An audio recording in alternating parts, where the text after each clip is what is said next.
You know what to do. Hit subscribe, hit the like button, and make sure you share this with your friends and family.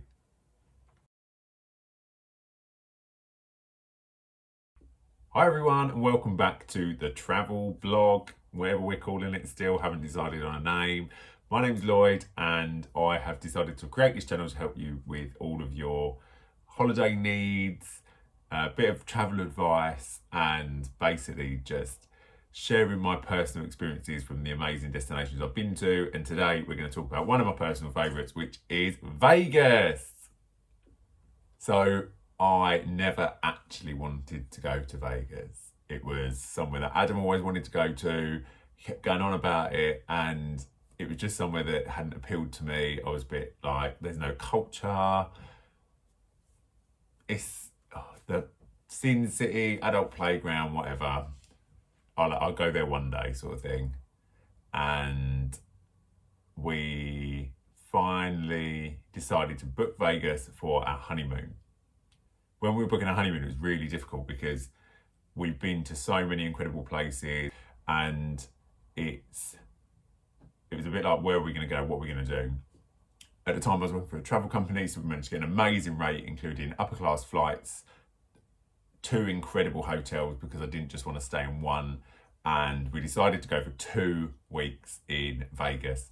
Everyone thought it was mental, and I was under the impression that if I hated it, oh well. It had pools, it was going to have heat, it had entertainment, which is what I look for when I'm there. I didn't have to sit around. There's things I'd go out and about and do no matter what time of day. And it meant that Adam would be really happy because he'd finally been to Vegas.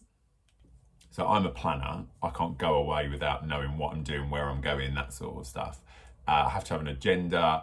I have to know exactly what's there to see and do. So with Vegas, there is so much to see and do that it was perfect for what we wanted. We stayed in 2 hotels. So we stayed in the Venetian for the first week, and we stayed in the Bellagio for the second week.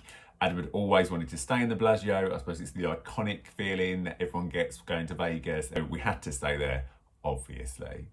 At the Venetian, it was fantastic. I was really cheeky at check-in. I was talking to the check-in, reception, whatever they're called, and told them it was a honeymoon, and they kindly upgraded us to an entertainment suite, which was out of this world. It was an enormous suite with a massive wraparound outdoor terrace, which meant that we could get some outdoor space, which is really hard to find private outdoor space in Vegas unless you pay a lot of money for it. And it was just fantastic. The hotel was absolutely stunning.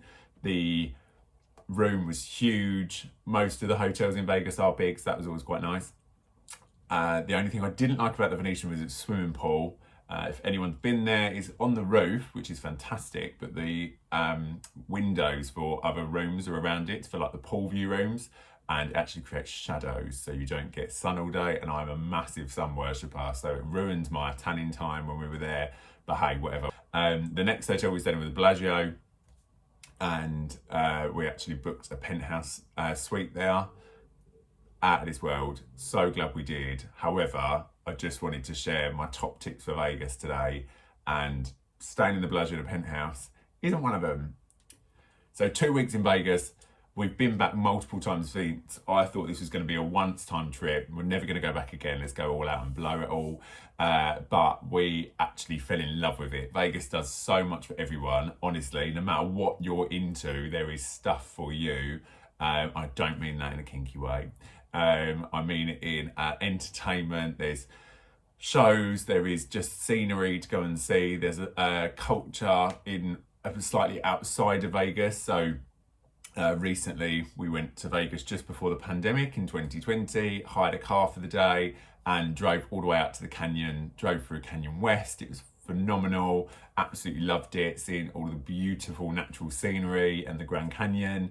There's just so much to see and do. So this is a really short, sweet top 10 things that you need to know when booking your trip for Vegas. Number 10 is all about hotels. So my top tip for your hotel is, as long as you're staying in the main strip, so from the main strip I mean from the Luxor all the way up to the Wynn. So if you look at the strip map, you'll know exactly what I mean. I know you've got the Delano or whatever it's going to be called next down the very end, but to me that's a little bit too far out.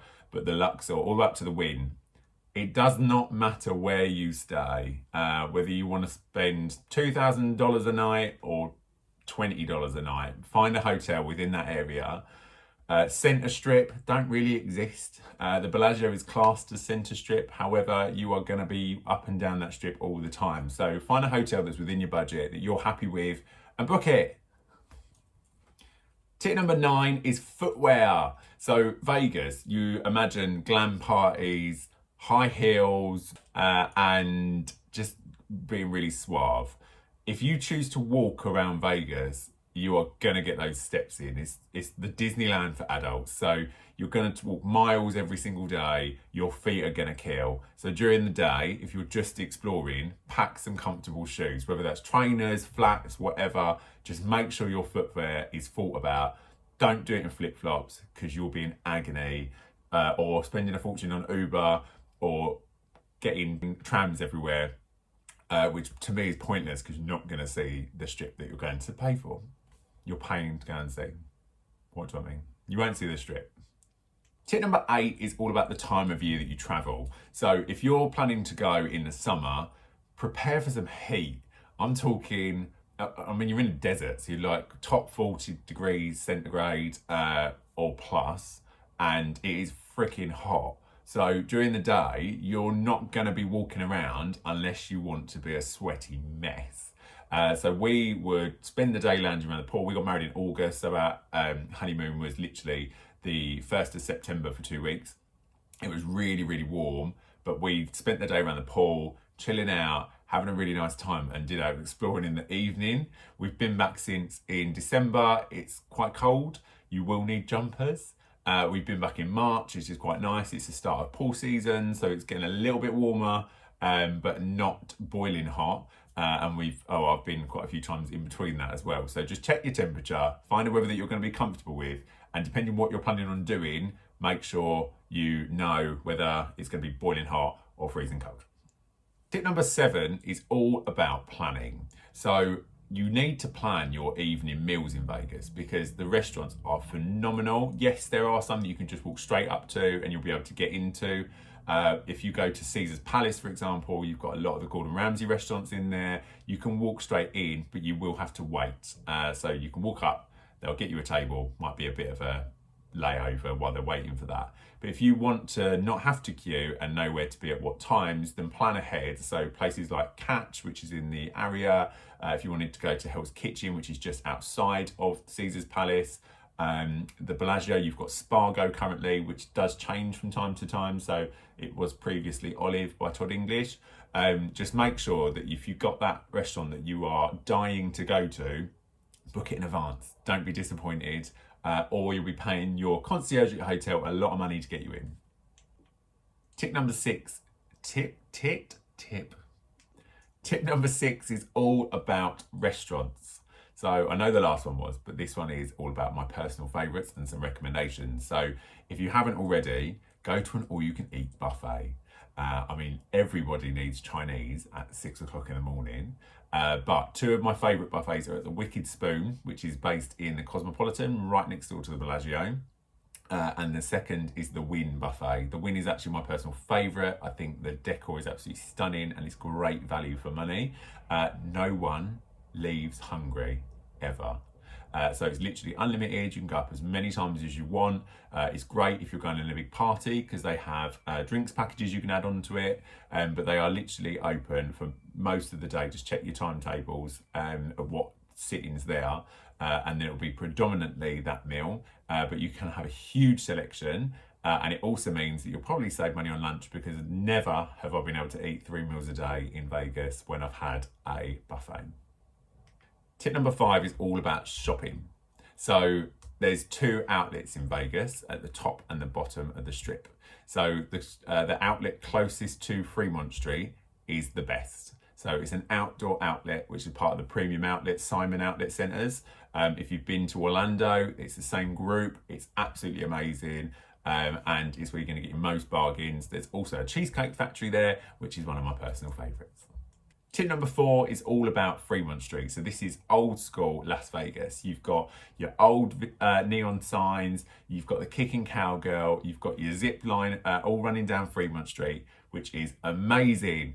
Just make sure you go at the right time. If you go to Fremont Street during the day, you're going to be really disappointed. It's quite quiet, very empty, but at night it explodes into a completely different scene. So make sure you check it out, and the later you go, the better.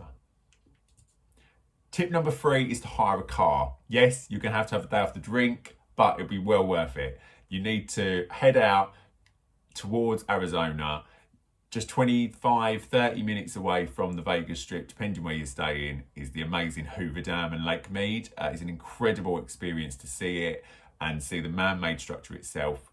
If you wanted to, there's a Hoover Dam experience that you can pay for as well, where you can actually go inside the dam on certain days. Just make sure you look it up online beforehand. It can be pre-booked.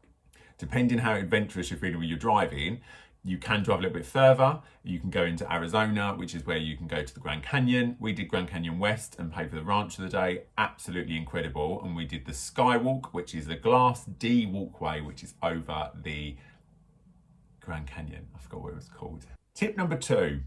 So I can't believe I'm telling you all about this, but there is an amazing app that you can download before you go. So it's called My Vegas Rewards. And you've also got My Vegas Slots, and there's also a Facebook version of it as well. So if you download it, sign up, it's completely free to join. It's got pretend roulettes, like slot machines on there. So it's not going to cost you any money. You can buy chips. I've never paid for any of the chips on the free game. However, I now have over 300,000 points on this game. It takes me about 10 minutes a day to quickly tap it. You can leave it on autoplay. I actually wake up in the morning, start my app, put it on autoplay while I'm in the shower. All my credits are gone normally by the time I get out, but that gives me my points every single day. Using them points, you can get free rewards whilst you're in Vegas. Some of it is free nights, so I've actually got enough to stay in the Bellagio for 2 nights now, but some of them are free drinks offers, free buffet vouchers, buy one, get one free on theatre shows. It is brilliant and it's completely free. So make sure you download it. This isn't an ad, this is just my recommendation, and the app is brilliant. Tip number 1, and probably the best, is about how to get free drinks whilst in Vegas. So you may already know because you've done your research, but not many people actually do. If you're playing the slot machines, you are going to get free drinks. Hurrah! All of the casinos do it. You have the waitresses walking around. Just make sure you've got some $1 bills to tip them. Tip them straight away when you're asking for a drink, and they'll make sure that they're around you every single time, so they'll keep them coming. It's going to save you an absolute fortune on Vegas bar prices, and it doesn't matter how much you're spending in the slots. So we only play the cent slots. You can be pushing the button every couple of minutes. You don't have to be betting big, but them drinks are complimentary and very strong. I hope you've enjoyed the quick fire Vegas session. I absolutely love it, and I will be doing more. I've got so many experiences to share in Vegas. I've literally been 7 or 8 times now. There's so much to do, and so many restaurants that you need to check out as well. So keep watching, because we'll be adding more videos to this, just like with our Florida ones. All I ask is you hit subscribe, give me the like, and make sure you tell your friends and family about this travel blog.